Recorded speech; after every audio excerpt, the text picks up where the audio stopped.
सन 1995 की बात है। मध्य प्रदेश के एक छोटे से गांव नवगांव में दो बच्चे साथ साथ बड़े हो रहे थे, श्यामू और रामू।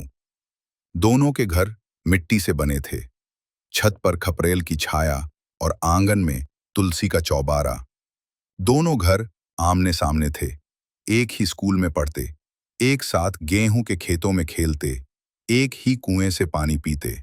और जब बरसात आती तो दोनों नंगे पांव मिट्टी में कूद कूद कर भीगते। श्यामू का पिता एक मामूली किसान था। रामू का पिता गांव का प्रधान था, लेकिन उसके घर में कभी भेदभाव नहीं था। दोनों बच्चों की दोस्ती ऐसी थी जैसे तुलसी में जल और धूप का रिश्ता। रामू, एक दिन हम दोनों बहुत बड़े आदमी बनेंगे और फिर भी ऐसे ही साथ रहेंगे, श्यामू अक्सर कहता। हाँ रे, जब तू चांद पे जाएगा मैं तारों में झूला लगाऊंगा, रामू हंसते हुए जवाब देता। गांव के पीपल के पेड़ के नीचे दोनों बैठकर सपने बुनते। कभी पुलिस बनने का सपना, कभी क्रिकेटर बनने का, और कभी कभी तो बस हल चलाकर गांव में ही रहने का भी। जब दोनों 10वीं में पहुंचे तो रामू के पिता ने उसे शहर के स्कूल में भेज दिया, उज्जैन।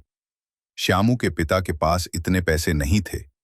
वो चाहकर भी अपने बेटे को गांव से बाहर नहीं भेज पाए। श्यामू के आंसू छिप नहीं रहे थे। रामू ने अपने पुराने स्कूल बैग में चुपचाप एक कागज डाला।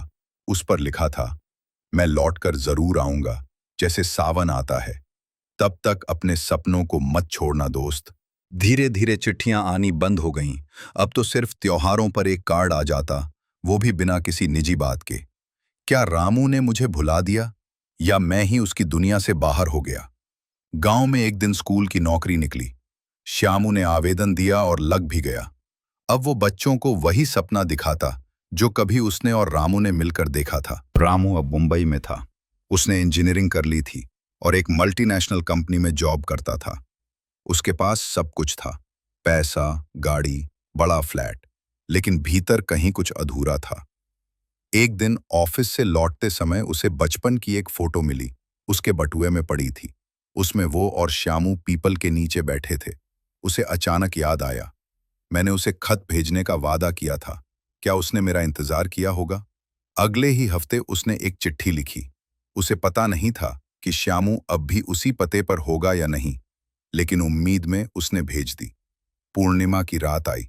श्यामू ने पीपल के नीचे दीपक जलाया, तुलसी पर जल चढ़ाया और उस कागज को अपने दिल से लगाकर बैठ गया। रात के 8 बजे एक सफेद कार गांव में दाखिल हुई।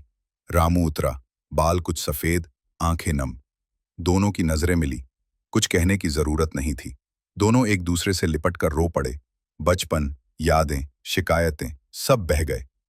रामू बोला, मैं बहुत देर से आया दोस्त, पर तूने इंतजार नहीं छोड़ा। श्यामू ने मुस्कुराते हुए कहा, क्योंकि तूने कहा था सावन लौट कर आता है। उस रात गांव के पीपल के नीचे दो पुराने दोस्त बैठे, जैसे समय कभी थमा ही नहीं था। और वहीं पास में रखा था वो आखिरी खत,